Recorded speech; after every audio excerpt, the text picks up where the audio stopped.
biasanya yang ada di FKP Bapak Ibu, yang biasanya sebelum mengajar itu ada yang namanya persepsi. Jadi sebelum masuk ke materi, biasanya itu ada persepsi terlebih dahulu Bapak Ibu. Baik itu menanyakan kondisi anak atau menanyakan bagaimana keadaan anak mengenai materi sebelumnya. Atau juga biasanya persepsi itu bisa digunakan dengan yang lain, seperti misalnya sebelum memulai pembelajaran. Biasanya itu bisa Bapak Ibu menggunakan yang namanya tantrum, reading dimulai dari awal atau di akhir. Lalu bisa dengan senam. Jadi persepsi itu yang di awal itu jangan langsung Bapak Ibu ketika masuk langsung menyampaikan materi, karena anak-anak biasanya bosan ketika masuk nih Bapak Ibunya masuk langsung menyampaikan materi. Jadi usahakan guru itu memberikan wejangan dulu atau ngobrol dulu aja sama anaknya, keadaannya seperti apa ini, atau berupa dengan materi. Kira-kira Bapak dan Ibu sudah mengetahui apa itu literasi? Sudah pakainya Pak?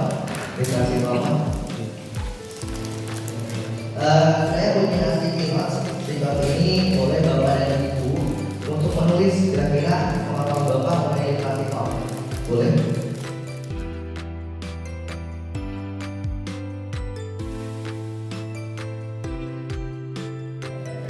Oke, itu saya mengasih kepada Bapak Ibu adalah sedikit Pak, dimana apa yang Ibu dan Bapak ketahui mengenai tentang literasi. Karena yang kita tahu itu literasi itu ada hanya di guru bahasa Indonesia. Jadi sekarang saya ingin tahu Bapak Ibu apa itu yang Bapak Ibu ketahui tentang literasi. Silakan Bapak Ibu untuk ditulis di sticky note yang saya kasihkan. Sambil dikasih nama di atas atau enggak atas nama di masalah. Sebenarnya untuk materi literasi ini saya sudah pernah menyampaikan kepada Pak Awal dan Bu Yaya waktu itu. Sudah? Kalau sudah, boleh nggak dibacakan Bapak Ibu kesempatan?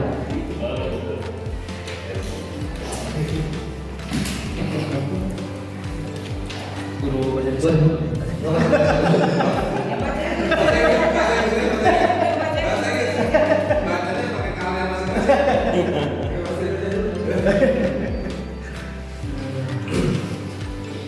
Ya, kalau menurut pandangan saya, literasi adalah kemampuan membaca, memikir, dan memahami berdasarkan kemampuan individu dan menganalisis apa yang dibaca menurut kemampuan.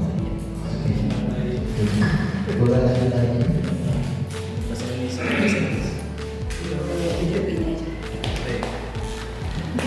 Baik, ceknya.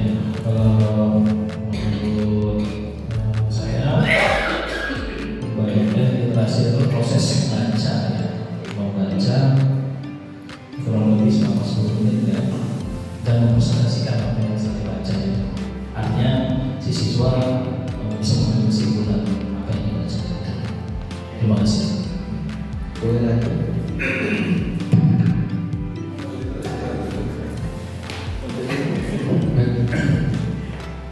Kalau menurut saya, literasi itu adalah singkat saja memahami semua kondisi dengan cara mengenai situasi. Oke, boleh lanjut lagi.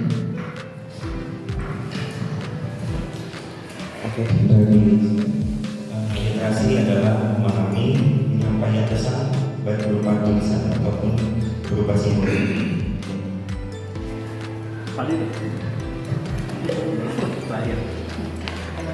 Kalau menurut saya sebagai guru yoga, literasi itu adalah membaca dan menghitung, terus mencerna itu aja.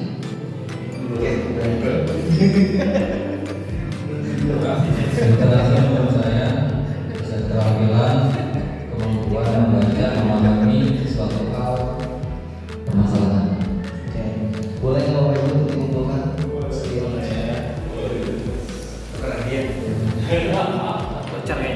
Bocor kayaknya. Sepeda dulu. Makasih Bapak Ibu. Oke, sebenarnya Bapak Ibu kalau di ini nggak usah Bapak Ibu, ini sebenarnya guru yang berpengalaman ya Bapak Ibu dibanding saya sendiri sebenarnya. Cuma untuk menyampaikan materi ini kan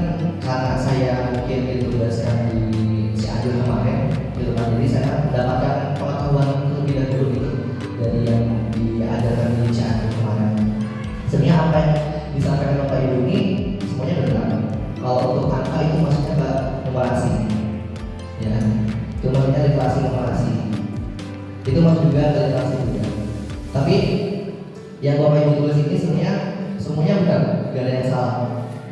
Saya pun waktu itu tadi yang kata Bapak siapa tuh baiknya, yang di Google. Saya pernah Pak kemarin yang di Google Pak, karena saya nggak tahu literasi itu, saya tahunya yang membaca. Ya, karena saya bingung waktu itu karena saya belum produktif, jadi saya nyari Google waktu itu literasi itu apa. Nah, boleh berbagi kita lanjut.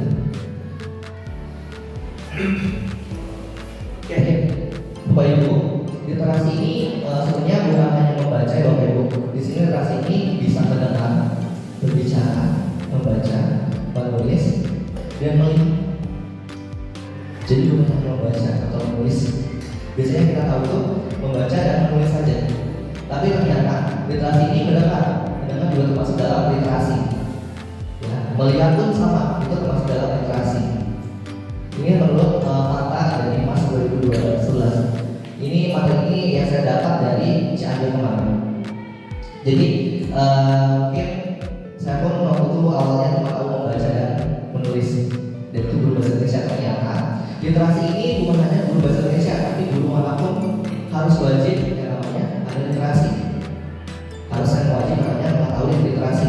Di PJOK pun sama, ada yang namanya literasi. Di agama pun sama, ada yang namanya literasi.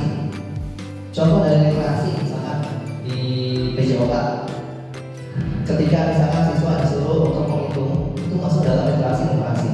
Mereka mendengar, mereka mengucapkan, berbicara, itu termasuk dalam literasi. Jadi literasi itu sebenarnya sering banget kita dengar, bukan hanya di sekolah, tapi di luar sana juga ada yang namanya literasi numerasi. Nah, di sini juga ada strategi proses kognitif dalam literasi. Integrasi strategi literasi dalam pembelajaran dapat meningkatkan pemahaman baca, membangun pengetahuan konseptual, dan menunjukkan keterampilan untuk memecahkan masalah. Jadi ketika ada literasi, kita akan dapat memecahkan masalah. Sebenarnya literasi ini lebih banyak, waktu kemarin itu saya lebih banyak mencari masalah. Ketika ada masalah, semuanya pasti teratasi. Ya, Bapak Ibu, dengan apa? Dengan literasi, dengan membaca, dengan berpikir, mendengar, itu termasuk dalam literasi. Boleh Bapak Ibu di next. Oke, di sini tuh literasi kan ada ngomong, berbicara, melihat, membaca, dan menulis. Apa sih yang didapat dari 5 literasi?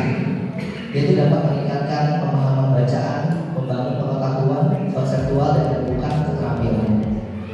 Boleh. Oke, di sini ada klarifikasi literasi, Bapak Ibu. Literasi itu bukan hanya baca tulis. Ya, di sini ada yang namanya literasi tidak hanya bersumber dari guru. Di sini juga ada namanya literasi bukan hanya tanggung jawab guru bahasa.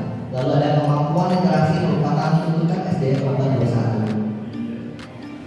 Jadi saya bilang literasi itu bukan hanya baca dan tulis, ada yang mendengar, melihat, ya. Lalu literasi tidak hanya bersumber dari guru. Di Google pun ada, di YouTube pun ada. Kita bisa melihatnya Bapak Ibu literasi. Di luar pun kita sama banyak. Lalu ada namanya literasi bukan hanya tanggung jawab guru bahasa.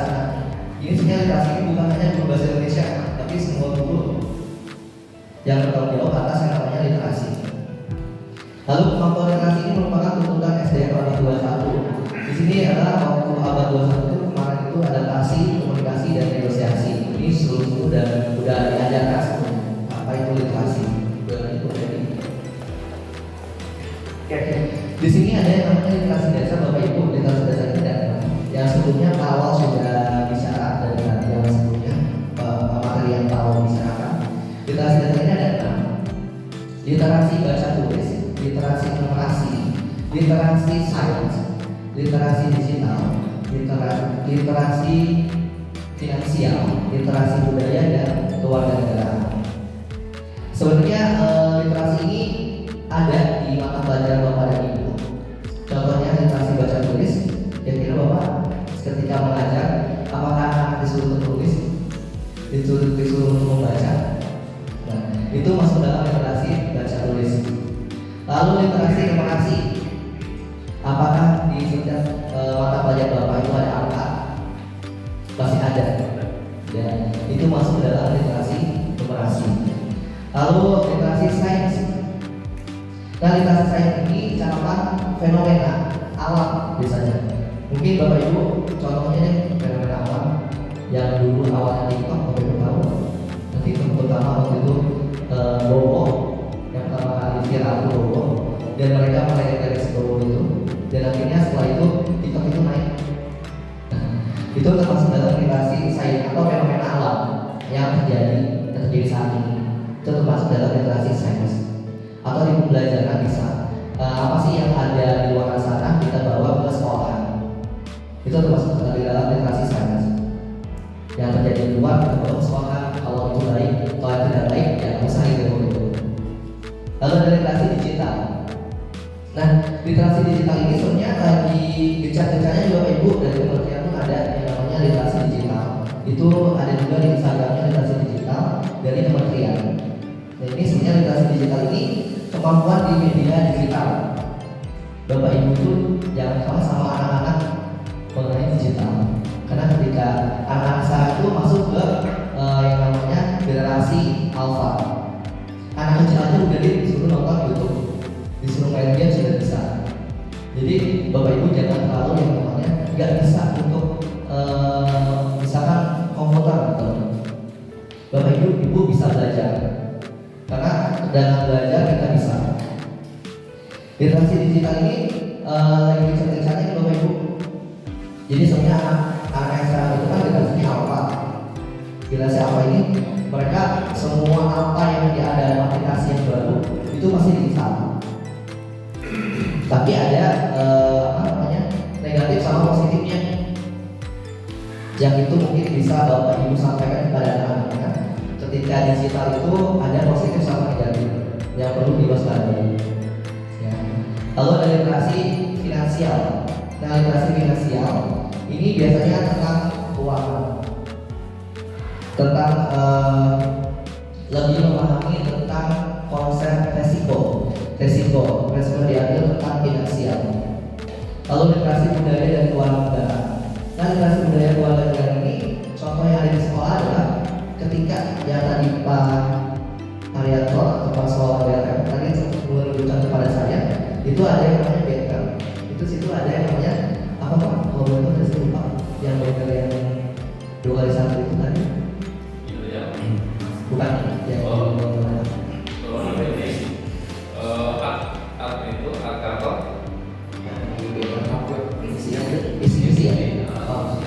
isi atau misalkan keterangan buat guru misalkan guru disuruh datang jam berapa Pak, jam 7 atau jam 6 atau pulang jam sekian. Nah, disitu ada aturan-aturan tuh.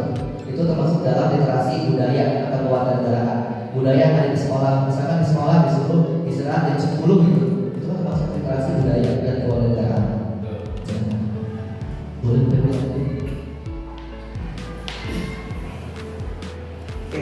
kita masuk lagi ke literasi digital. Ini ada tambahan sedikit Bapak Ibu.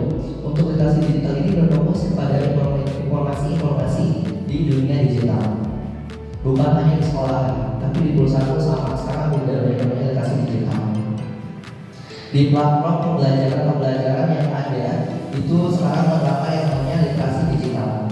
Literasi digital ini kemampuan ada 5, yaitu mengakses informasi, menganalisis informasi, lalu mengelola informasi, mengevaluasi informasi, dan penyebarluasan informasi. Jadi Bapak Ibu pernah yang namanya ketika di WhatsApp ketemu yang namanya informasi masuk nih nomor yang baru, terus tiba-tiba ada klik undangan. Bapak Ibu langsung ngeklik atau baca dulu? Baca dulu. Tapi banyak yang langsung ngeklik.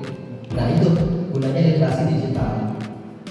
Jadi diusahakan literasi itu sangat sangat penting Bapak Ibu ya. Ketika ada informasi itu utamakan baca dulu dari siapa, dianalisis dulu nih benar enggak ya, lalu dievaluasi, dikelola lagi informasinya benar atau enggak gitu, atau tanya ke orangnya gitu, atau misalkan pinjol banyak tuh Bapak Ibu yang masuk tiba-tiba harus nama ABC gitu, pinjam uang atau apa. Nah itu kan ada biasanya tanya dulu ke orangnya, Bu Bu, Pak, benar nggak ini gitu informasi ini. Nah itu lebih kegunaan yang namanya literasi digital. Nah ketika informasi itu benar, boleh kita untuk menyebarluaskan informasi itu. Tapi ketika informasi tidak benar, itu jangan Bapak Ibu, karena kita ada undang-undang kita juga. Jadi itu harus hati-hati. Jadi bukan hanya Bapak Ibu, tapi siswa pun sama harus pertamanya berhati-hati. Karena jejak digital itu susah dihapus ketika sudah disebarluaskan. Kalau yang saya perhatikan untuk jejak digital, contohnya video, foto, gitu kan, itu lumayan banyak dan sulit untuk dihapus. Ya. Saya selalu mengingatkan kepada siswa-siswa saya, jangan pernah mengupload foto atau video yang aneh atau berkomentar yang aneh-aneh, karena itu bisa sebagai alat bukti. Alat bukti apa? Ketika nanti misalkan dia di atas-atasnya gitu, lagi di masa jayanya, ketika waktu sebelumnya itu dia bikin video, bikin contoh misalnya komentar yang tidak baik, itu bisa tuh sama netizen yang tidak benar. Netizen itu kadang-kadang yang benar yang baik ada yang tidak. Ketika netizen baik ya berarti ya udah.